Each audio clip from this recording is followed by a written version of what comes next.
Mon père était un ouvrier pendant 40 ans dans une usine de Citroën. Il a toujours voulu revenir dans son pays, mais il n'a pas pu. Donc je me suis dit, voilà, il faut que je rentre chez moi pour travailler dans mon pays. On est les seuls qui ont resté dans la résilience et continué à produire Made in Morocco. On n'est pas dans le pas cher, nous on est dans le premium aujourd'hui. Les vidéoprojecteurs sont obsolètes. Tous les constructeurs, ils ont arrêté la fabrication. Nous, on achète des centaines de milliers et on équipe nos écoles avec des produits obsolètes. Et ça me fait mal au cœur pour mon pays.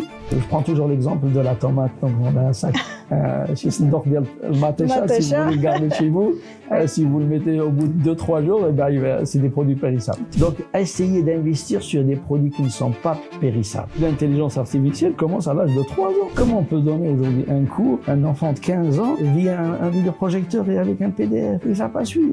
Arrêtez d'investir beaucoup sur le mode start-up et mettez en place de la PME Tech parce que c'est elle qui crée la richesse. Il faudrait que les décideurs aussi change cette mentalité, tout ce qui vient ailleurs est meilleur, c'est pas vrai. Il faudrait que les moyens doivent être orientés sur le développement et il faut croire aux compétences locales. Il faut que les décideurs prennent des bonnes décisions, payent lorsqu'ils commettent des erreurs. Ils doivent partir et laisser la place aux autres. Avec le retour de cette diaspora aujourd'hui, alhamdoulilah, le Maroc attire beaucoup de monde.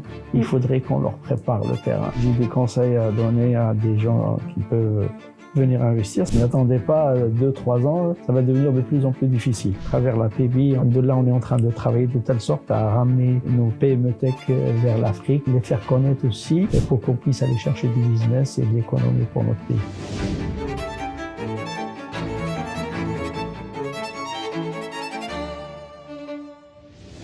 C'est Akrim Mazouzi, bonjour. Bonjour. Un plaisir de vous recevoir avec nous aujourd'hui. Pareil, je suis très heureux, très content que ça se passe dans un studio marocain et commence par le Made in Morocco. Exactement, le Made in Morocco, tout à fait. Vous avez été précurseur et j'en connais pas d'autres en fait d'ailleurs qui l'ont fait, avoir l'idée de créer un ordinateur 100% marocain. Oui, vous êtes jeune, et peut-être c'est peut-être à cause de ça.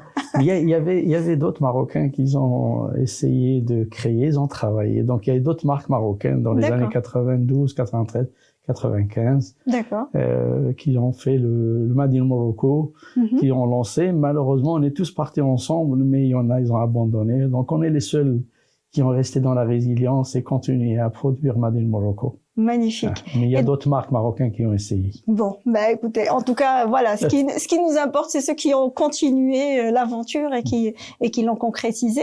Donc, en fait, vous avez commencé votre carrière, on va dire, dans ce monde-là, dans le monde de la tech, avec une entreprise que vous avez créée en France. Vous avez rapidement cédé ou en tout cas délégué à quelqu'un et vous êtes rentré construire DBM au Maroc en 1995 avec cette vision extraordinaire du Made in Morocco. En fait, j'ai commencé en 95 lorsque j'ai terminé mes études. Dans un premier temps, j'étais au Maroc, à l'Institut agronomique en tant qu'ingénieur.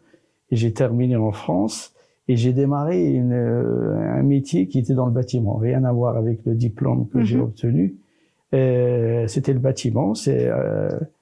C'est dans le bâtiment où on a mis un peu d'argent de côté pour lancer en 92 une société DBM France avec Microchoix qui a fait aussi après un truc extraordinaire au Maroc, mais malheureusement on n'a pas suivi. Donc en 92 on a lancé DBM France et c'est là où j'ai eu l'instinct et l'amour de retourner dans mon pays parce que mon père était un ouvrier pendant 40 ans dans une usine de Citroën. Il a toujours voulu revenir dans son pays, mais il n'a pas pu, donc il a pris sa retraite. Donc moi, c'était le mal de mon père qui m'a fait que je me suis dit, voilà, il faut que je rentre chez moi pour travailler dans mon pays. Et c'est là où on a monté DBM Maroc. Et au début, on était dans la distribution des composants électroniques. Et on a eu l'idée de créer la première marque marocaine. Et après, il y a eu d'autres marques qui ont suivi derrière. Exactement. Qui se sont inspirées de notre modèle. Malheureusement, d'autres n'ont pas suivi. Nous, on a continué dans la résilience jusqu'à aujourd'hui. Alhamdoulilah. On est sur des bonnes voies, Inch'Allah. Magnifique. Et au fait, on va dire cette volonté de créer le Made in Morocco, bien entendu, elle a dû faire face à des difficultés. La preuve, certains n'ont pas pu continuer et vous l'avez fait. Comment on fait face à ces difficultés-là? Comment on fait face quand, en fait, déjà, l'informatique n'est pas très développée, Internet encore moins? Et comment on fait pour s'accrocher et se dire ça va marcher, c'est ça l'avenir? C'est très important lorsque vous avez fait des études. Donc, quelqu'un qui a fait des études, ou parfois un ingénieur, c'est mieux qu'un technicien ou un commercial. L'instinct de réflexion, et c'est là où moi je me suis dit pourquoi les autres, pourquoi telle marque et telle marque, pourquoi pas une marque marocaine? Et c'est là où j'ai eu l'idée de lancer la marque en première marque. Accent, au début c'était très difficile, c'est pour ça que beaucoup de gens me disaient c'est quoi cette marque Accent, d'où vous avez le nom? Exactement. Je leur avais dit dans les années 95, 96, tout ça, c'était très difficile de sérigraphier une marque, et donc la première boîtier qu'on a reçu c'était un boîtier coréen, donc on savait même pas exactement c'est quoi le nom de cette marque. D'accord. Je me suis renseigné que si on fabrique une marque d'ordinateur, par exemple, même si la marque existe ailleurs dans un autre pays, tant que ça n'existe pas à l'intérieur des ordinateurs, vous pouvez lancer votre marque. Et c'est là où on a eu ce premier boîtier avec la marque Accent. Après, on est parti sérigraphier la souris, le clavier, les composants. Et petit à petit, la marque a pris de trucs, et le développement des marques a pris plus d'importance, et on a continué à se battre avec les marques. Bien sûr, comme je disais tout à l'heure, dans notre pays, on a un gros problème. Nos anciens, nos prédécesseurs aujourd'hui, ils ont toujours dit que la tendance que tout ce qui vient ailleurs, il est meilleur. Et ça, c'est très difficile. Très, très difficile. Donc, moi, ça fait 30 ans aujourd'hui. Je suis toujours dans la résilience. J'ai équipé beaucoup de foyers avec des tablettes pas chères à 500, 600 dirhams. Les parents venaient chez nous, ils achetaient 3 tablettes en même temps parce qu'ils avaient 3 enfants. Mais malheureusement, lorsqu'ils ont un problème, c'est une marque marocaine. C'est une marque marocaine. Si c'était une marque coréenne ou quoi que ce soit, ils vont pas dire que ça se casse. Mais lorsque ça se casse, une marque marocaine, là, ça revient toujours sur le truc. Mais alhamdoulilah, aujourd'hui, dans le B2B, on essaye d'apporter une solution premium, la proximité, être plus proche du client, accompagner le client. Nous avons un centre SAV partout au Maroc. Donc, on est plus proche de nos clients, et aujourd'hui, on essaie d'apporter la touche de proximité, la touche de qualité, au meilleur rapport qualité-prix. Alhamdoulilah, aujourd'hui, dans le B2B, on est en train de travailler dans les universités.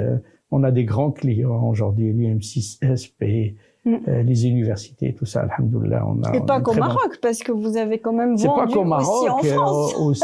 L'ordinateur marocain a quand même percé en France aussi. Il y a une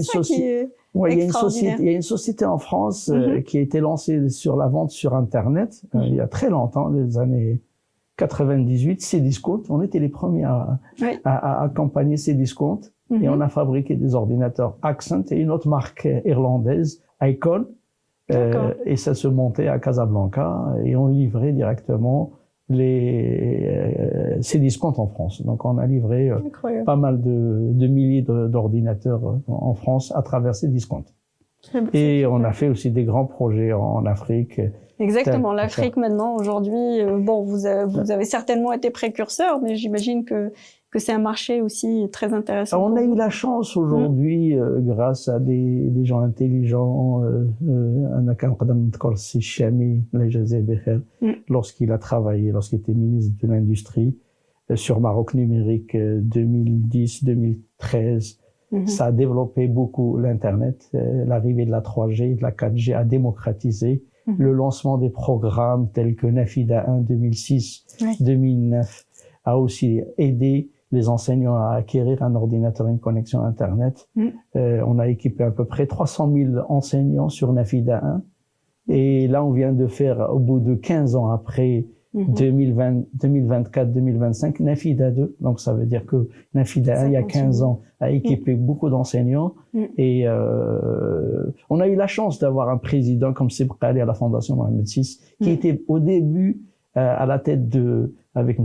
Zian Belqeh, précurseur de ces programmes numériques au Maroc, 2012, 2013, 2020, 2025, tous ces programmes ont démocratisé. C'est pour ça qu'aujourd'hui, on a la 5G dans notre pays. Il y a eu aussi des programmes comme INJAZ 1, INJAZ 2, qui étaient destinés pour les étudiants universitaires.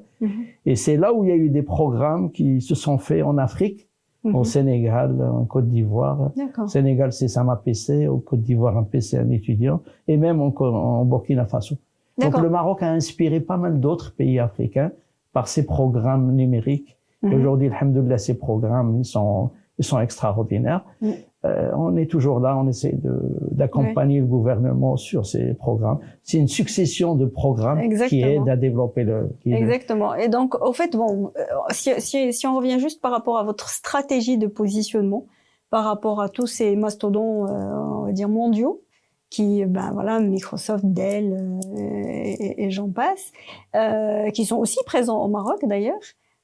Comment vous positionnez, c'est-à-dire ce rapport qualité-prix, comment vous l'avez étudié, comment il vous a permis justement à devenir une marque de confiance du gouvernement marocain, d'autres gouvernements bien entendu étrangers, et on parlera ensuite de votre passion pour l'éducation nationale. Ok, donc moi aujourd'hui je veux pas vendre des produits moins chers, c'est fini.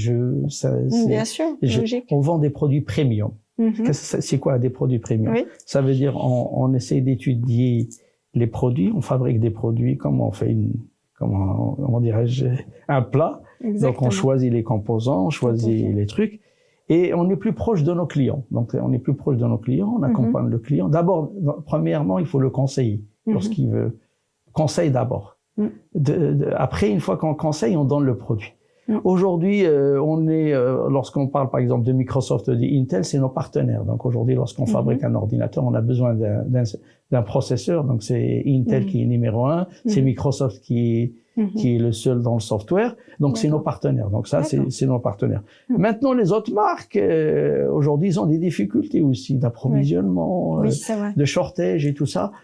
Par exemple, en ce moment, il y a un shortage en 2026, 2020, un shortage énorme sur la mémoire, sur les disques durs, sur les CPU. Nous, on a du stock. Donc aujourd'hui, nos clients, lorsqu'on gagne un appel d'offres, le lendemain, on installe les produits. Le lendemain, on monte les machines à Mohammedia et on approvisionne le client immédiatement. Chose que aujourd'hui, lorsque j'ai été à Barcelone juste la semaine dernière, et on m'a dit que toutes les appels d'offres au niveau des PC en Europe ont été annulés à cause du shortage des composants.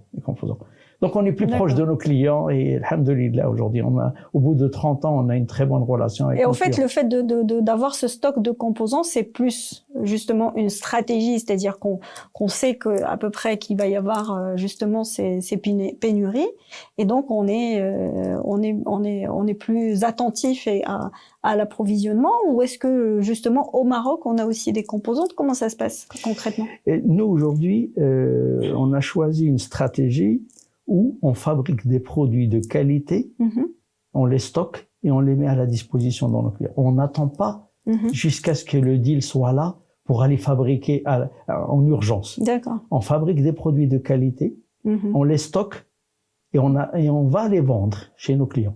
Donc c'est pas comme c'est pas l'inverse. C'est pas l'inverse. Fabriquer à la commande. On fabrique pas à la commande. On choisit des produits premium. Et on les fabrique, on les stocke et on les propose à nos clients. Et on donne le conseil aux clients au moment où il veut faire ses achats. D'accord. Donc, c'est-à-dire que vous avez quand même une vision sur le marché. Vous avez une bonne... Au bout de 30 ans, vous avez la vision. Le proverbe, l'achat. Donc, si tu achètes bien et tu achètes des bons produits, tu sais les vendre et tu as ta marge derrière. Ça veut dire qu'il faut bien négocier tes produits à l'avance et ne pas attendre au dernier moment lorsque le client demande le truc, lorsque parfois le marché, par exemple en ce moment, il y a des ruptures sur les mémoires, et là on parle jusqu'à la fin d'année. Donc les gens, ils ont besoin de PC, ils ont besoin de desktop, ils ont besoin de all-in-one. Alhamdoulilah, on assure par exemple cette année 2026, le client il nous pose commande 2-3 jours, on peut le livrer sans aucun problème. Vous avez beaucoup parlé justement de ce que vous avez, de tous ces programmes que vous avez accompagnés et qui continuent justement à inspirer et donc à avoir des versions 2, version 3. Qu'est-ce qui a fait cet intérêt pour l'éducation chez vous?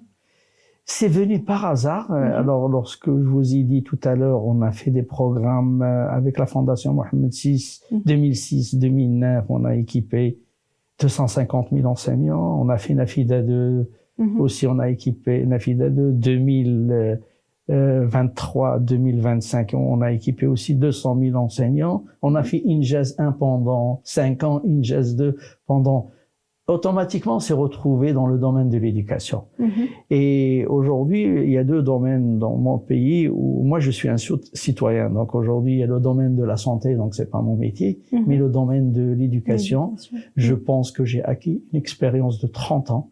J'ai beaucoup voyagé dans beaucoup de pays et j'estime que j'ai un savoir-faire aujourd'hui.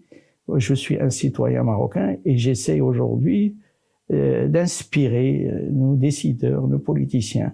Il y a beaucoup de moyens qui sont mis sur la table, que ce soit l'enseignement, le ministère de l'Éducation ou l'enseignement supérieur. Mais parfois, les achats, ils sont impulsifs et ils ne correspondent pas à la réalité et besoins de nos élèves. Donc moi, dans ce domaine, j'estime que je suis un vrai professionnel. Malheureusement, ils nous mettent pas autour de la table. Parfois, lorsqu'ils font des décisions, des grands achats, des grands approvisionnements, nous, la PME Tech marocaine, surtout le privé, n'est pas mis en... Et c'est là, autour de la PBI, on essaie de militer, de dire aujourd'hui, c'est nos décideurs aujourd'hui, avant de faire des projets, ils doivent s'asseoir avec nous sur la table pour qu'on puisse leur dire exactement ce qui se fait ailleurs et ce qui se fait à l'international. Parce que nous sommes en contact et on sait exactement ce qui se fait. Et malheureusement, un ministre qui arrive comme ça, il n'a pas beaucoup d'expérience et il fait la continuité. Oui, effectivement. En fait, justement, les acteurs terrain sont souvent ont toujours une longueur d'avance, on va dire, que peuvent l'être voilà, des membres d'un gouvernement nouvellement nommé, ou et c'est pas un tort quelque part, parce que bon, on n'est pas élu ministre par rapport à une expérience entreprise, mais par contre justement se baser sur l'expérience des acteurs économique du secteur paraît tout à fait normal quelque part. Et donc en fait, qu'est-ce qui manque en fait? C'est ce lien qui n'est pas toujours créé, parce que la PBI existe depuis des années. Vous en êtes vice-président et en fait, je sais que vous faites beaucoup d'efforts pour justement être au soutien des gouvernements nommés. Vous avez beaucoup travaillé pour l'État marocain, pour les écoles marocaines, pour les programmes publics. Donc, qu'est-ce qui manque en réalité? C'est un dialogue, c'est des opportunités, c'est une vision, c'est quoi le vrai sujet? En vérité, on les en veut pas, parce que lorsqu'un ministre arrive, parfois, il vient d'un domaine. C'est logique. Par exemple, le dernier ministre de l'Éducation, il vient d'un domaine privé, donc c'est un chef d'entreprise. Mais parfois dans le domaine, il ne maîtrise pas. Tout à fait. Ça fait 30 ans qu'on est là. Ce qui manque aujourd'hui, c'est des tables rondes, des réflexions. C'est eux qui doivent appeler les professionnels et faire des tables rondes. À l'époque, d'autres ministres, l'OAFA et d'autres, on était tout le temps en table ronde, on discutait avec eux, on leur disait notre point de vue, tout ça. Aujourd'hui, on a l'impression que aujourd'hui, il manque cette discussion, cette table ronde, cette réflexion, et ils sortent avec des décisions qui n'a rien à voir avec la réalité. Le besoin réel. Nous, on est en contact avec le monde digital, on est en contact avec les multinationales. Moi, je vous dis juste la semaine dernière, ça fait une semaine que j'étais à Barcelone, en contact avec les grands décideurs, et on sait ce qui ce qui se passe d'ici fin 2026. Eux, ils sont pas au courant. C'est clair. Et donc, ce qui leur manque, c'est cette approche. Malheureusement, il faudrait que la PBI aujourd'hui, c'est la fédération la plus ancienne, 36 ans, il doit aussi aujourd'hui taper sur la table avec nos ministres et se mettre face à face et dire exactement les choses sans une langue de bois, et c'est comme ça qu'on peut avancer. C'est ne pas juste dire voilà, ok, on est d'accord avec vous. Il y a des choses qui se font en ce moment. Par exemple, on achète des vidéoprojecteurs. On équipe nos écoles avec des vidéoprojecteurs. Aucun pays n'équipe aujourd'hui. Les vidéoprojecteurs sont obsolètes. Tous les constructeurs, ils ont arrêté la fabrication. Moi, je donne un exemple. Par exemple, on achète une marque japonaise, je vais pas citer le nom de la marque, mais dans leur pays, ils ont des smartboards, des smartboards interactifs. Oui. Et nous, on achète des centaines de milliers et on équipe nos écoles avec des produits obsolètes. Et ça me fait mal au cœur pour mon pays. Et moi, je milite parce que aujourd'hui, tous les produits aujourd'hui qu'on trouve dans les écoles à l'échelle internationale, c'est des tableaux interactifs, c'est des systèmes intelligents, c'est de l'IA partout. Mais oui, et aujourd'hui, qu'est-ce que vous allez faire avec un vidéoprojecteur? Il n'est pas projeter un PDF. Exactement, c'est déjà dépassé. C'est déjà là. En fait, ce qui n'est pas pris aussi en considération, je pense, c'est que ces jeunes qui vont utiliser ça, ils connaissent toutes ces technologies parce qu'aujourd'hui, l'information existe, elle est accessible à tout le monde. Nos et donc, voilà, à partir de 3 ans, ils sont très en avance. Très en avance. Aujourd'hui, l'intelligence artificielle commence à l'âge de 3 ans. Exactement. Comment on peut donner aujourd'hui un cours à un enfant via un enfant de 15 ans via un vidéoprojecteur et avec un PDF? Il va pas suivre. C'est clair. Donc aujourd'hui, on ne sait pas exactement, on n'a pas fait d'études. Il faut vraiment que le responsable fasse des études pour qu'il puisse vraiment exactement savoir ce qui se passe ailleurs. Oui, voilà, le problème c'est ça, ces circuits de validation, de discussion et donc de décisionnel en fait, parce que la décision elle a dû être discutée à un moment donné, il a dû y avoir même des appels d'offres ou des choses comme ça, et c'est cette on va dire c'est le nœud de la prise de la décision auquel vous n'êtes pas dans le tour de table qui pose problème. On a un problème de décideurs. Souvent, parfois, on trouve des directeurs responsables de décisions qui sont là depuis 20 ans, 25 ans. C'est vrai qu'ils ont de l'expérience lorsqu'on parle. Mais c'est une expérience qu'aujourd'hui n'est pas à la page. N'est pas à la page. Tout à fait.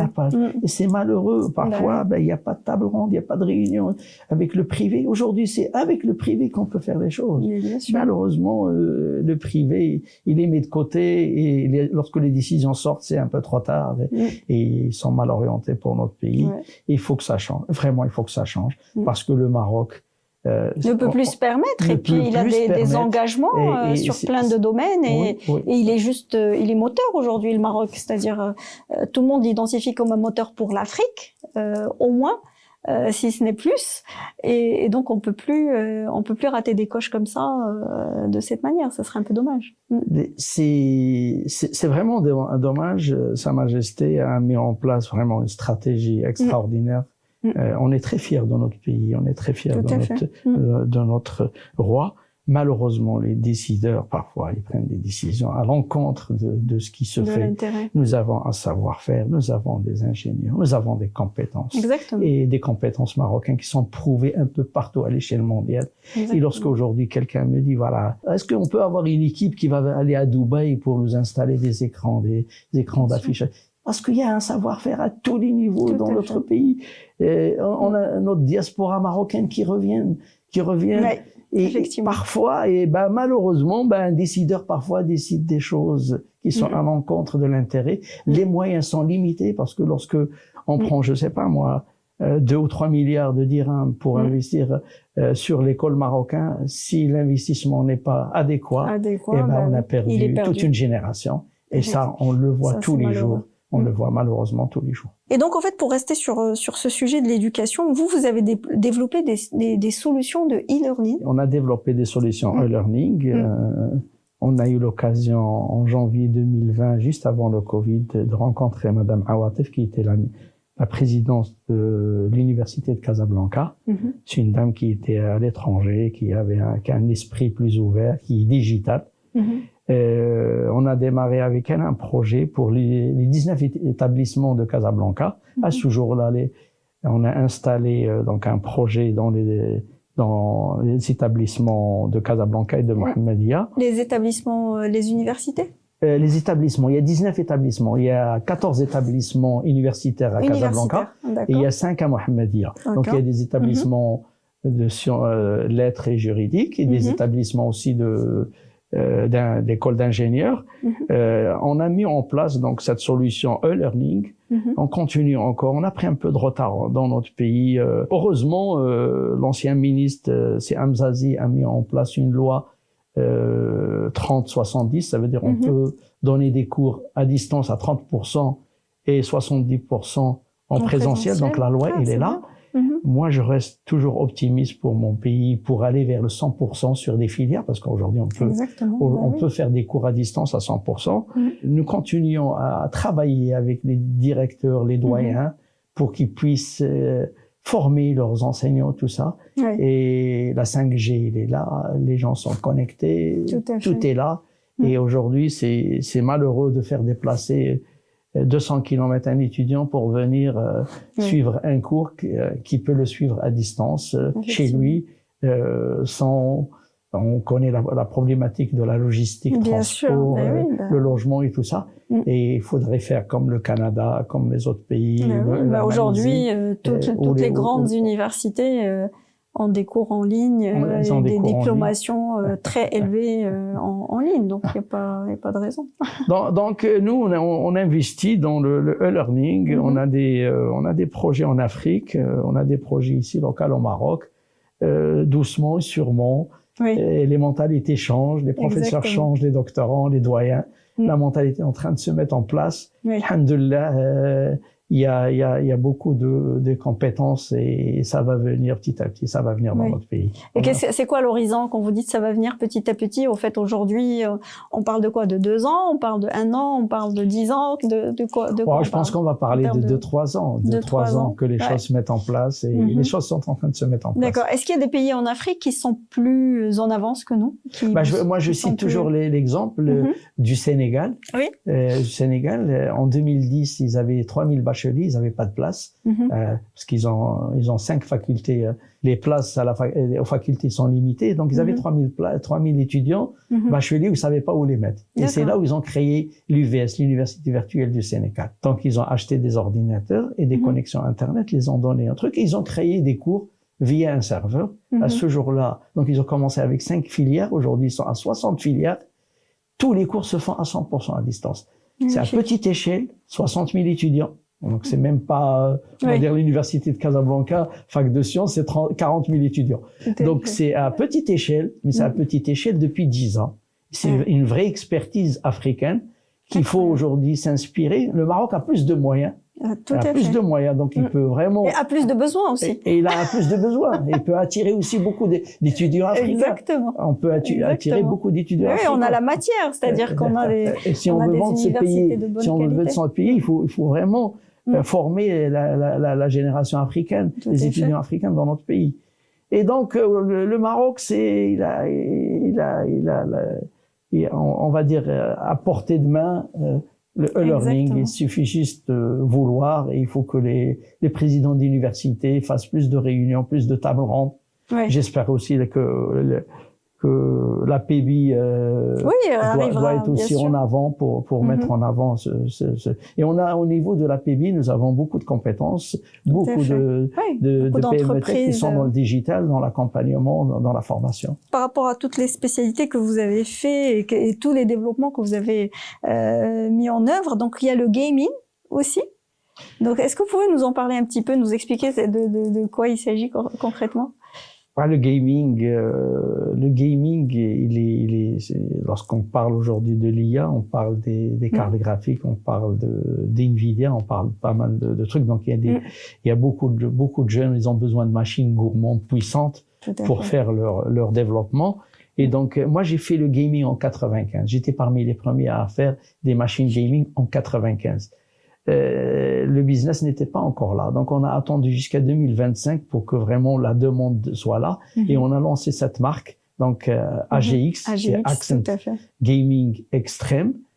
Donc, c'est une sous-marque de Accent. Et on va doucement et sûrement. Donc là, on voit beaucoup de fabricants locaux marocains qui vont aller vers le pas cher. Donc, on n'est pas dans le pas cher. Nous, on est dans le premium. Donc, ça va prendre un peu de temps pour mettre en place cette marque. Bon, j'espère que cette marque va prendre... Donc, en fait, ce sont des machines avec une puissance particulière, avec des capacités particulières, en fait, en tout cas supérieures à ce qu'on peut utiliser dans Donc, c'est des machines qu'on fabrique sur mesure. C'est des machines qu'on fabrique sur mesure. Donc, lorsqu'on parle d'une carte graphique, donc il y a des cartes graphiques à à 2000 dirhams et on a des cartes graphiques à 1 million de dirhams. Ah oui. Donc, voilà, donc vous voyez la différence entre donc une carte graphique à 1 million de dirhams va nécessiter une alimentation supérieure. Et c'est là où il y a cette variable de mettre des composants par rapport à chaque composant. Ouais. Et donc là où il faut un savoir-faire. Donc, alhamdoulilah, il y a des intégrateurs marocains qui essayent de vendre à nos jeunes et tout ça des machines, mais parfois il manque un peu de compétences, il manque un peu de puissance sur les alimentations, sur les trucs. Donc aujourd'hui, nous sommes une société structurée, donc on a une ligne de montage, donc on a des techniciens, on a des ingénieurs. Donc on veut vraiment apporter des machines de qualité par rapport à ce consommateur qui va être un consommateur averti, Inch'Allah. Si on parlait de l'avenir de ce métier, qu'est-ce que vous conseillerez, qu'est-ce que vous pouvez dire par rapport à cette expérience que vous avez eue à des jeunes entrepreneurs qui voudraient se lancer dans ce domaine? Qu'est-ce qu'ils devraient faire, sur quoi ils doivent être vigilants? Aujourd'hui, bon, ça va très vite, hein, avec l'IA, donc il y a, je pense, moyen de faire encore scaler plus rapidement les choses. Qu'est-ce qu'il devrait faire pour être compétitif? Moi, aujourd'hui, au niveau, par exemple, j'ai juste un conseil à donner. Par exemple, il y a une mode aujourd'hui dans notre pays qui parle du start-up. Tout le monde parle de start-up. Ouais. Mais la start-up à la fin, c'est une PME tech à la fin. C'est une PME, tout à fait. On est d'accord. Donc, il vaut mieux apporter, pour moi, si je dois faire des aides, je dois l'apporter à la PME tech que la start-up. Il faut. Moi, je pense qu'aujourd'hui, la start-up, il doit être en partenariat brandé avec une PME tech pour qu'il puisse aller plus loin. Et nous voyons beaucoup de jeunes aujourd'hui, lorsqu'ils créent une application, quoi que ce soit, ça devient leur bébé. Et parfois, ils passent 2-3 ans et après, il n'y a pas de fruit derrière. Et donc, c'est pour ça qu'aujourd'hui, ça ne marche pas. Souvent, ça ne marche pas. Ça ne marche pas. Et parfois, les jeunes développeurs, ils se cassent un peu le nez parce que lorsqu'ils développent quelque chose, pour eux, c'est ça y est, ils sont arrivés, c'est pas ça. Moi, je suis pour qu'on puisse aujourd'hui, les développeurs, les start-upers marocains, ils se mettent en partenariat avec des entreprises comme la nôtre qui ont une expérience de 30 ans, qui peuvent les accompagner pour aller plus loin. Oui, et puis utiliser leur création, pour la mettre sur le marché. Parce que... Oui, aujourd'hui, développer une plateforme et si demain vous voulez la commercialiser, il faut un autre savoir-faire. Exactement. Commercialiser, vous pouvez être un bon développeur, mais vous pouvez pas vendre votre solution s'il n'y a pas une autre société qui a un savoir-faire. Et donc, c'est pour ça, nous, à travers la PB, aujourd'hui, on essaie de créer cette synergie. On essaie aussi de dire au gouvernement, arrêtez d'investir beaucoup sur le mode start-up et mettez en place de la PME tech parce que c'est elle qui crée la richesse. Et cette start-up doit devenir une PME tech dès le départ. Dès le départ. Parce que sinon, une start-up qui reste pendant 3 ans ou 5 ans, c'est voué à l'échec. Si j'ai des conseils à donner à des jeunes, si vous avez, aujourd'hui dans le digital, il y a que du business. Le seul truc, les gens doivent se méfier parce que lorsqu'on fabrique des produits, moi il y a des produits périssables. Je prends toujours l'exemple de la tomate. Donc, on a un sac, si vous voulez le garder chez vous, si vous le mettez au bout de 2-3 jours, c'est des produits périssables. Maintenant, si vous prenez peut-être, je sais pas moi, un autre produit, donc, essayez d'investir sur des produits qui ne sont pas périssables. Et donc, moi, au bout de 30 ans, on s'est cassé la tête sur quelques produits, on a perdu beaucoup d'argent. Maintenant, on essaie de fabriquer des produits qui ne sont pas périssables. Donc, c'est des produits qu'on peut stocker, qu'on peut aujourd'hui, qui peuvent prendre même de la valeur parce que il y a des produits. Donc, si j'ai des conseils à donner aux jeunes, mettez-vous en contact avec des PME tech qui ont des expériences de 10, 15, 20 ans. Et si vous voulez créer de la richesse, créez-la ensemble. Exactement. Parce qu'il y a des gens sur le terrain qui maîtrisent et c'est comme ça qu'ils peuvent créer. Mais partir tout seul sur des challenges, c'est difficile.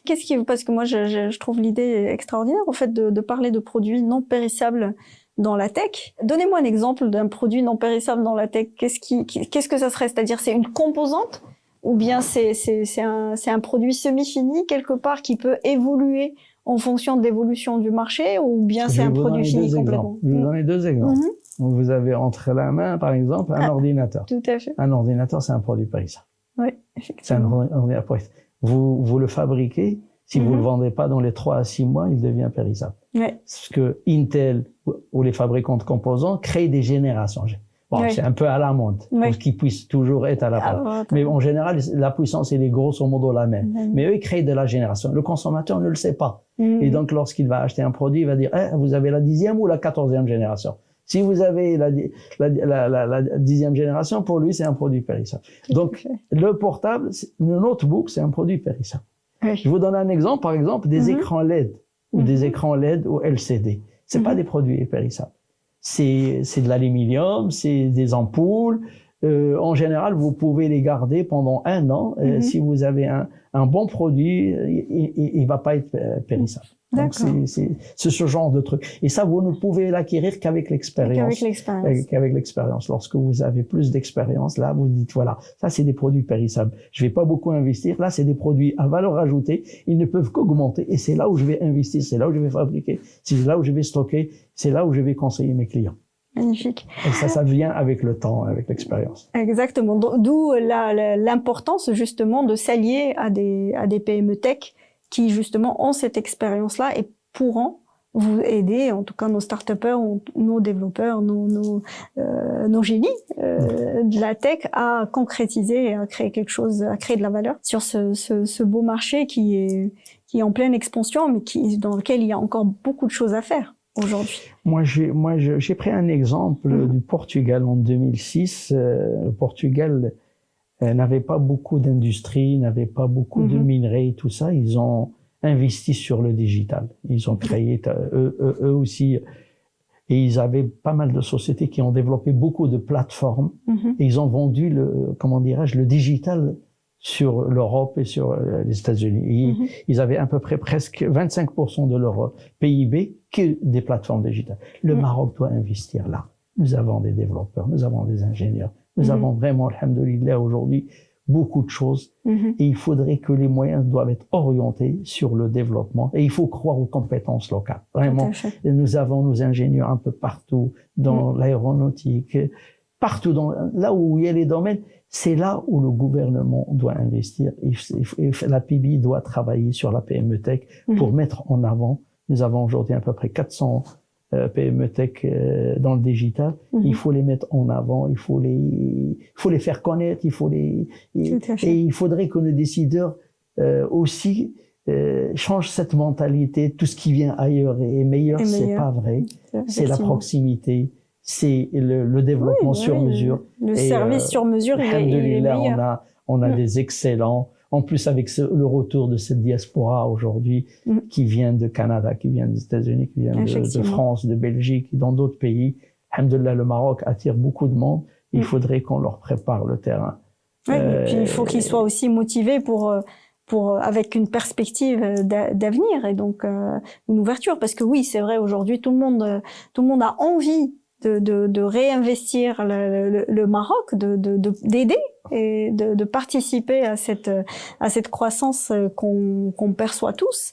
Mais bien entendu, s'il y a pas de capteurs, les gens ils vont tester, essayer et puis repartir. Donc le Maroc va être difficile dans 10 ans pour une société qui veut s'installer dans notre pays. Dans 10 ans, on va être un peu grosso modo, sur le même pied d'égalité que l'Occident, et ça va être difficile. Donc moi, si j'ai des conseils à donner à des gens qui peuvent venir investir, c'est peut-être le moment. N'attendez pas 2-3 ans, ça va devenir de plus en plus difficile. Et Inch'Allah, que notre pays aussi assouplit un peu tous ces impôts-là qu'on voit tous les jours. Ces taxes, tout ça, ça pénalise un peu l'investissement. J'espère que le gouvernement soit un peu plus à l'aise, parce qu'on voit pas mal de taxes qui arrivent et c'est difficile à l'avenir pour l'investissement dans notre pays. Ça devient de plus en plus difficile. Mais c'est pas trop tard, c'est pas encore un truc, mais ça va être difficile. Donc, j'espère que notre politique va être changée peut-être différemment. Mais justement, avec une association comme la PEBI et donc pour ces jeunes ou en tout cas pour ces entreprises qui veulent se créer ou qui se créent, comment se mettre en contact, comment faire partie de ce mouvement, comment influencer, comment apporter sa voix pour pouvoir justement avoir une meilleure influence sur ce qui va se passer au Maroc dans ce domaine. Moi, je suis pour la méthode un peu plus, comment dirais-je, taper sur la table. Donc, à travers l'APB, je dis à mes amis qui sont avec nous au bureau, lorsqu'on a en face d'un décideur, on ne doit pas se mettre de côte à côte, plus en face, pour qu'on puisse dire ce qu'on a envie de dire. Donc, les décideurs, parfois, ils arrivent, ils ont leurs équipes, ils décident des trucs. Et l'APB a 36 ans, donc c'est une fédération extraordinaire, plus ancienne, c'est parmi les fédérations les plus anciennes, mais il doit continuer à travailler, à imposer son savoir-faire et de temps en temps taper sur la table. Taper sur la table, sortir sur des articles, sur les journaux, lorsqu'on n'est pas content d'un truc, il faut le dire. Être concret par rapport à ce qu'on demande et par rapport aux orientations. Par rapport aux orientations, lorsque le gouvernement ou lorsqu'un ministre sort des choses qui ne sont pas bonnes, il faut savoir le dire et taper sur la table. Moi, je suis pour que ça reste constructif. Bien sûr, oui, bien sûr, toujours dans le respect des institutions. Mais justement, est-ce que c'est pas mieux d'être en amont? C'est-à-dire de voir de quelle manière on peut être en amont de la décision? Parce que justement, on peut pas représenter autant d'entreprises tech au Maroc et ne pas être en amont des décisions du ministère tutelle. Peut-être j'en veux à mes amis, tout ça, parce qu'on prépare pas, on n'est pas, bon, on est un peu bénévole, on est autour de le truc. Bien sûr. Et on est pris par nos entreprises et tout ça. Mais par contre, il faut travailler de telle sorte à ce que préparer des programmes en amont, de telle sorte à ce que ces programmes, ils doivent être, parce que souvent, parfois, on est un peu surpris des décisions des ministères et tout ça, et on arrive en retard. Et souvent, parfois, c'est trop tard. Oui, ça a été validé, annoncé, donc c'est un peu plus compliqué de revenir dessus.